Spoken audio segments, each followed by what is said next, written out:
Today's video, aalamin natin at bibisitahin naman natin ang isa sa mga pinakamalaking bilihan ng relo dito na vintage at mamahalin. At titignan natin kung magkano ba itong mga relo na to na talagang dekalidad at automatic. Kaya guys, samahan nyo ako dito sa ating vlog at alamin natin ang mga relo na to na pinakasikat dito sa ibang bansa. Pero bago ang lahat mga kawaps, kung di ka pa nakasubscribe sa YouTube channel natin, please subscribe Owel Joe TV, paki-like and share na rin.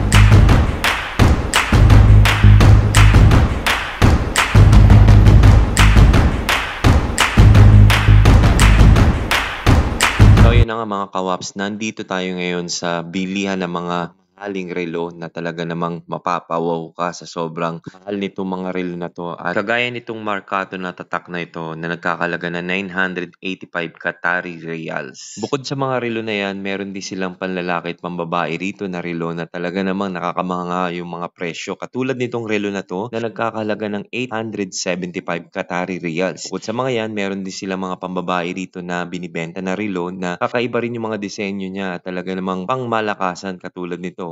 Ito nga mga relo nito ay gawa at disenyo ng Optima. Since 1923 pa to guys, kaya naman talagang masasabi natin vintage na itong mga relo na to na ang gaganda ng mga kulay at iba't ibang disenyo. Ang mga presyo nga ng mga relo nito na gawa ng Optima ay nagkakalaga mula 600 Riyal hanggang 1,500 Riyal. At ang ilan nga sa mga relo na to ay merong international warranty, kaya naman napakaganda ng mga relo na to guys. Kung pamilyar naman kayo sa relo na Jaguar, isa rin to sa mga pinakamahal na relo dito na binibenta. Meron nga itong iba't ibang disenyo at iba't ibang kulay.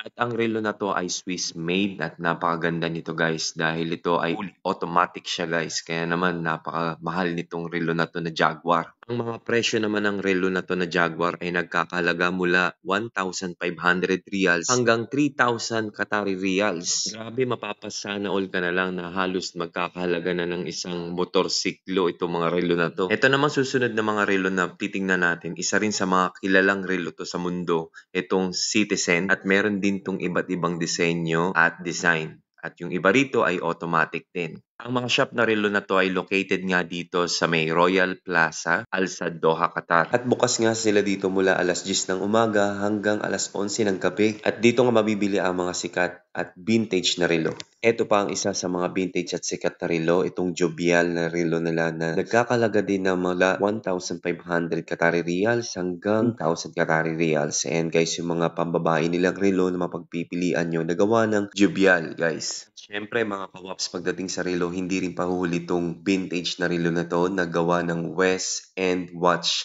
Original switch watches since 1886. At ito nga ang sample ng mga relo na mapagpipilian nyo mga kawaps. Wear it, no problem. You can check it. Check. Wear Okay. it, no problem.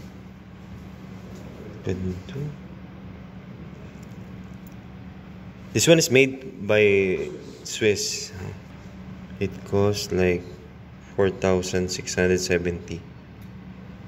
We have 40% discount also. 40% discount. At ayun nga mga kawaps, naka-less 40% itong mga relo na to na mapipilian nyo na talaga namang vintage. At napakaganda nitong mga relo na to, kaya naman tulit ang pagbili nyo dito. This is for what, sir? This pen cuffling. Ah, Yeah. Cuff. okay. Okay. At ito nga ang mga kawaps, yung mga ilan sa mga relo na disenyo na gawa ng West End Co. Swiss made since 1886. At kung mapapansin nyo guys, yung mga relo dito ay halos lahat ay automatic. Kaya naman very pricey yung mga relo nila dito. Pero bibili kayo ng relo dito talaga namang pang matagalan na. Bukod nga sa mga relo, mga kawaps, nagbebenta rin sila dito ng mga accessories na gawa ng St. Honor Paris. At meron din sila mga ballpen dito na typical na pang regalo talaga. Yung mga tipong pinangre-regalo sa mga mahalagang okasyon at events. This is also automated. Automatic? 4,500 before. Ah, this one is automatic. Automatic. Bentley? Bentley automatic also. But very good, oh. Also the rubber, They original. have back also. Yeah. Have warranty also? 2 years.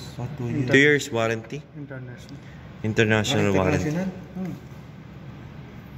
But there's All available brands are one more brace? No. No, Only this one. is single. Single. But after, before 2 years, you can replace. No, Same like that. Is there any option to replace this strap? Yeah. At eto nga mga kawaps, yung isa sa mga vintage at kilala din na brand ng mga relo. Ito yung Bentley na tinatawag. Ito may mga iba't ibang klase sila ng disenyo dito na gawa ng Bentley. At ang Bentley ay made from Germany guys. At talaga namang napakaganda ng mga relo na to at talagang solid nga kung tawagin dahil vintage ang mga relo na to. This one is automatic. Yeah, automatic. This 3 also automatic 4. This quartz. Oh, okay. This is quartz. Backside all automatic. Bentley is also made from Germany? Germany. Ah, okay. Germany. Ganda ng Bentley. The price start in 2,000 like that? 1,200, 1,000. 1,200. Some models have also classic models. 800, 700 like. Sympathy Philips. This one have diamond, no? Yeah. Can I see that one? Backside also have diamond.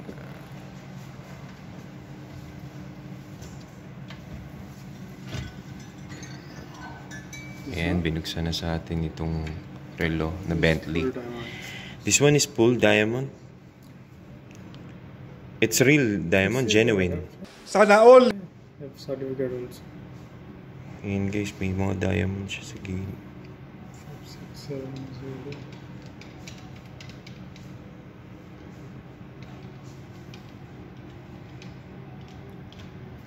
$3,400. This one is 3,400.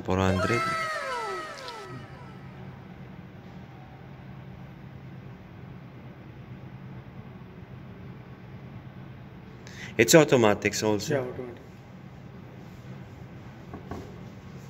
And once again guys, ito yung Bentley na made from Germany. At yung ating nakita na relo ay merong diamond talaga. Kaya naman napakamahal. So ang presyo nun ay nagkakahalaga ng 3,000 Qatari Riyals o umaabot ng halos 50,000 pesos. So ito naman guys yung kanilang ibang design na gawa ng Christian Bernard Paris. Ayan guys. Kapag bibili nyo to guys, may kasama na siyang pre-strap. So yun guys, nandito tayo ngayon sa Blue Diamond. And guys, ang dami nilang mga relo dito na very expensive talaga na branded, automatic at made from Swiss and Germany. Ayan guys. Once again guys, itong kanilang shop na Blue Diamond located dito sa may Royal Plaza, Al Sadd, Doha, Qatar. Open sila dito mula 9 AM hanggang 11 PM yan guys. Kaya mapupuntahan nyo sila dito at mabibisita nyo, makikita nyo dun sa mga stante nila ang mga mamahalin at vintage na mga relo. So yun mga kawap, samahan nyo ako susunod na vlog natin sa mga pinakamurang relo. Guys, dito tayo sa may Blue Diamond. Ayan guys, sa likod ko. Ayan yung shop nila, ang laki. Puro mga relo na mga branded at mga kilala din naman from Swiss and Germany. Guys, yung mga relo dito sa may Blue Diamond, yung mga binibenta nila, yung mga talagang mga vintage na mga relo. Yung mga since 1886 pa nakita ko doon. Tapos yung mga presyo nila talagang grabe. Nasa 7,000 real na halos ang mahal. Halos 100,000 din sila dito ng mga cards. Gaya ng mga ATM, credit card kung meron kayo. Kung wala kayong cash, pwede rin. It's all for now ngayon sa vlog natin dito sa mga bilihan ng relo ng mga mamahalin. So kita-kita tayo sa susunod na mga vlog. Kung di ka pa nakasubscribe sa YouTube channel natin, please subscribe Owel Joe TV. And like and share na rin guys. Maraming salamat. Bye-bye.